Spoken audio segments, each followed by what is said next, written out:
You are listening to and streaming A More Perfect Union on KBLA Talk 1580. I'm Dr. Nii-Quartelai, and really delighted to be in conversation with David Oyelowo. He is an actor, producer, director, and writer. You know him from his portrayal of Dr. Martin Luther King Jr. and Selma, and playing historical figures in movies like The Butler and Red Tails. And this Oscar nominee, this Golden Globe nominee, this NAACP Image Award winner, has been entertaining us and moving us on the screen for some time. And now he's got a new movie that we have to all go out and see. It's called Newborn. It's already been released in theaters nationwide, exclusively at AMC Theaters. Here to talk to us today about it, David Oyelowo. Welcome to the show. Thank you. Thanks so much for having me. Well, thank you for being here. First things first, let's talk about this film, Newborn. It's a little bit different from any film that we have ever seen you in. Talk to us about what the film is about and why you believed it was important for you to be a part of it. Well, I play Chris Newborn in the film Newborn. He's coming out of having endured 7 years of solitary confinement, which, as anyone can imagine, is a psychologically very detrimental thing to endure. And as he comes out, he's trying to reconnect with his family, his wife and son. And that is severely challenged by his mental state. You know, people who have had to endure solitary confinement deal with paranoia, distrust. The psychological effects are extremely intense. And so our psychological thriller is about, can he find his way back to reconnection with his family despite this circumstance?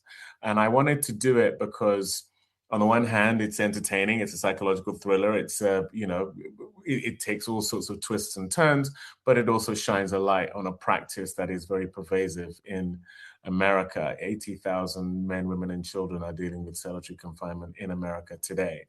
And some of them are innocent of the crimes they committed. Some of them are innocent of anything that should mean that something as debilitating as solitary confinement should be given to them by a prison ward, especially when there's, sometimes you could be in there for a day, sometimes you could be in there, like my character, for 7 years. I shadowed a guy called Richard Rosario who had endured exactly that. I read a book about a guy called Albert Woodfox who endured over 40 years in solitary confinement, if you can imagine that. So, it was an opportunity to shine a light on this whilst also telling a compelling story. I mean, wow. I'm thinking back to an interview that Viola Davis did recently, where she talked about a method that she uses where she writes out the story of her character. And sometimes she can end up writing hundreds of pages on the story of her character. Right. Talk to us about how you prepared to play this character, because solitary confinement, I would imagine that's a world that's, fairly unknown to you. It's unknown to a lot of our leaders, learners, and listeners. In fact, I'm just learning that 80,000 folks across the United States are in solitary confinement as we speak. And so how do you prepare to play a character like that? A lot of reading, a lot of research, but primarily for me, because as you say, that's not something I can relate to. And I'm thankful for that. I don't know what I would do with myself one day of solitary confinement, let alone 7 years. So I spoke to a few individuals who had dealt with this, one of them being Richard Rosario, who was wrongfully imprisoned for 20 years. 7 of those were in solitary confinement. He had a wife and 2 kids going in, and he attributes his grasp on sanity after having come out to the love they held and have for him. And that very much relates to our story as well. I also spoke to a guy called Shaka Senghor, who wrote a great book called Righting My Wrongs. And he was in prison for 19 years and on and off in solitary for 7 years also. So talking to those guys about their very specific experience as opposed to what I assume it must be like to be in solitary confinement was a big way into being able to play the character.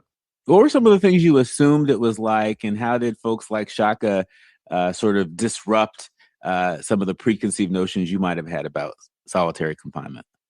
Well, I think if anyone imagines what it must be like to be isolated for 23 hours a day for years on end, I actually struggle to imagine what that must be like, but all I can think of is it's a bit like being buried alive. It just feels suffocating and inexorable, and someone actually described it as it's a little bit like being buried alive, but life is playing out above you, and you can see everyone existing whilst you cannot be heard, cannot be seen, and you're buried, which, you know, it is again a kind of an unthinkable thing. But what I couldn't have anticipated is just how much you can end up crawling into your own head.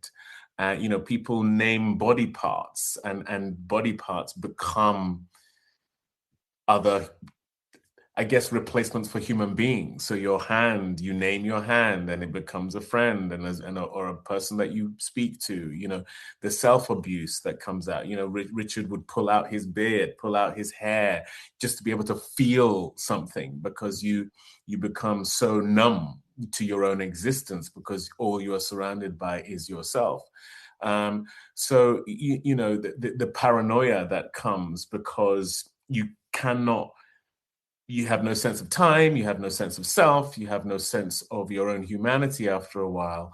And so what is perceived and what is real, the lines become very blurred. And so these are all things that, again, until an individual goes through it, I think it's very hard to imagine. I mean, studies have shown that after 14 days, you're never going to be the same again after solitary confinement. I mean, just as you're sharing that, David, you know, I think about sort of the solitary confinement sort of lifestyle that some folks find themselves living. You know, we remember particularly during the darkest days of COVID, you know, the extreme social isolation that folks were feeling. You know, while that was terrible, you know, it still pales in comparison to what you just laid out. But talk to us about how this film may be a social commentary for all of us, whether you've had the experience of being in solitary confinement or not. In what ways is this film a social commentary? Well, as you say, COVID was a time where we unexpectedly all were suddenly in a place that reminded us how much we need to connect with each other. You know, to be human is to be connected to humanity. To be isolated is a sort of dehumanizing a thing for people. So I think the fact that we all recently had to endure that is one thing, but people still, you know, loneliness is its own epidemic at the moment. You know, in cities, especially, ironically, where people are most closely packed together, these feelings of isolation people feel. But ultimately, our film is about a guy who is coming out of that isolation and trying to reconnect with his family. It's a love story, really, because he's trying to get back to his wife, trying to get back to his son, and trying to deal with the psychological state he's found himself in order to be able to like I say, reconnect. And I think that that's something people are going to be able to relate to. We all want connection. We all, you know, whether we've had a challenging time with family or not, I think we can all relate to the desire to want to connect with your loved ones, and that's very much what our film explores. It sure does. And again, folks can go see it at over 325 AMC theater locations across the country. I want to talk about that because this is a bit unprecedented. It's an unprecedented move for a film of this scale to be available at AMC theaters across the country. You know, this movie is being distributed through Mansa. That is your company that is really creating opportunities for Black creators. Mansa Studios. We know that you're forging a new path in independent cinema at a time when we see, you know, the big dogs, the traditional avenues, you know, make life a bit more difficult for independent filmmakers. And so talk to us about how this partnership with AMC, how did this come about? And what are you all betting on the most with the release of this film? Well, necessity is the mother of invention. I never thought I would be part of distributing my own films, but as you say, there's a lot of disruption happening in Hollywood at the moment. And, when Hollywood has a cold, Black creatives have pneumonia. So, Hello.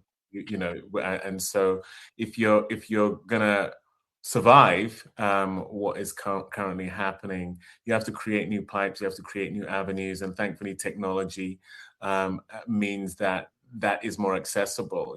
Our company Mansa is primarily a streaming platform. It's an AVOD streaming platform, and it's a place where we aggregate a lot of undervalued uh, uh, projects that otherwise would not get seen from across the diaspora. We are the global majority, as opposed to what you see here in America or in the West, where we get siloed into a bucket or a banner on a streaming platform. But, we drive culture, music, fashion, food, globally, entertainment. And so we are just acknowledging the truth of that on our platform. And, we've now segued into distribution because one of the biggest challenges you have as an artist is you make something, you raise the money to do it, it's very difficult to do, and then you're almost always handing over what you've made to people who don't share your values, don't really value your demographic, and inherently feel like what you have made is less important than what they value.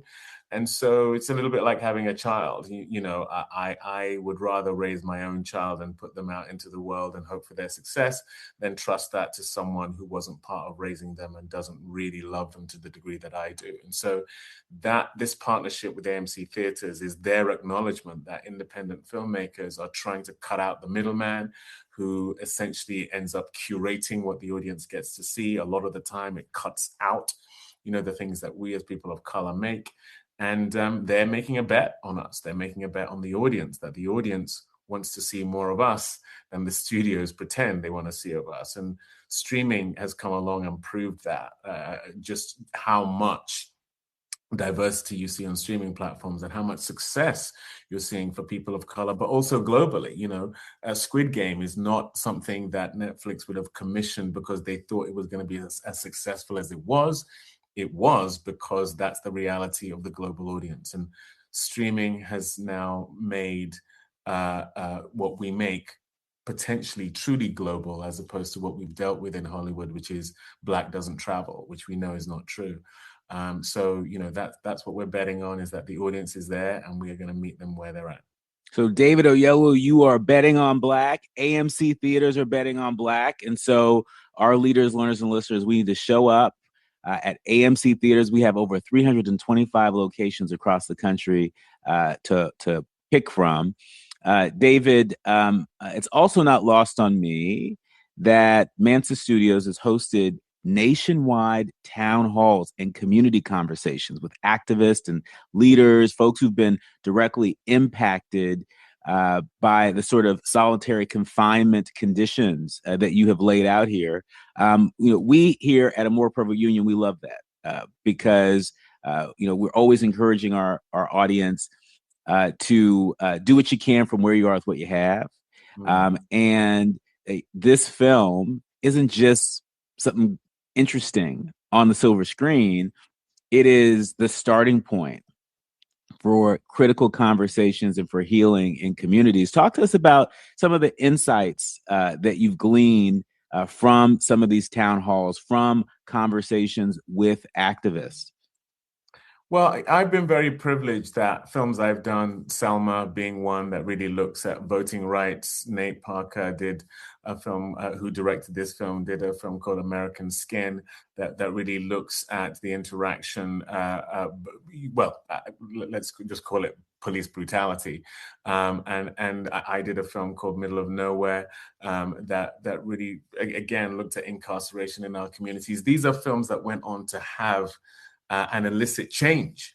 And I didn't know that starting out as an actor, that, storytelling of this nature can actually change policy. I mean, Selma went into every school in America and reminded kids how important it is to get out and vote and to see the price paid in order for them to have the vote. So in these conversations and town halls we've been having, so many people don't know that 80,000 men, women, and children are in solitary confinement in America today.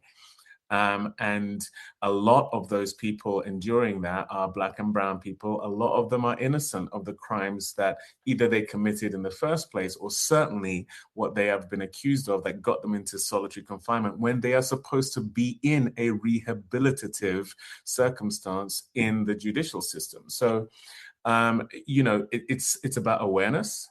And I think, you as the Bible says, my people die for lack of knowledge. And so, this is a way to inculcate that knowledge. And our hope is that this medieval practice will stop, because studies have shown that after 14 days, you're never the same again after solitary confinement. And that definitely does not speak to a prison system that is supposed to rehabilitate people. In our remaining minutes with you, David, what's your message to Black creators out there, folks, independent filmmakers in particular, that may not be familiar with Mansa Studios, that are studying this model, not just this great film, Newborn, but studying the model of distribution here very closely? What's your message to Black creators across the diaspora today? My message is that you must bet on yourself. Please stop trying to break back into jail. Hollywood is an ecosystem that largely hasn't been built to support us and to build us up. And we are now in a time in history where it is possible to thrive outside of that ecosystem. I think the need for validation from Hollywood has become so ingrained in us that's where we seek validation. But technology has come along, and as we see with the proliferation of influencers and creators who are building their own audiences and now telling their own stories, and those stories can be told globally. Really focus on your audience, building your own audience, telling your own stories, and getting to them directly, because the sheer amount of middlemen, which is what Hollywood has become incredibly good at, they are simply there to keep you from the money you deserve, the remuneration you deserve, which is the way you get to do it again and again and again. That's a business model when you get to do it again, as opposed to seeking validation that makes you feel good that you got something made, but doesn't really give you the opportunity to do it again and again and again. Well, I hope that you will decide to come back and visit us here at A More Perfect Union again and again and again, as Mansa Studios continues to grow and continues to have an impact, not just on the silver screen, but in communities across the country. I want to encourage all of our leaders, learners, and listeners. This is a great opportunity to support some innovation and a great film. The film's called Newborn, and it's currently playing in AMC theaters across the country. Run, don't walk to check it out. Our thanks to David Oyelowo for joining us here on A More Perfect Union. Thank you, sir. Thank you for having me. You've been listening to and streaming A More Perfect Union on.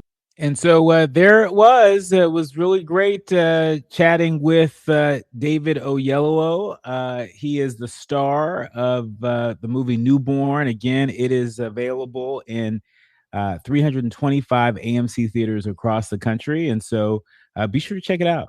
Be sure to check it out. I certainly will be checking that out.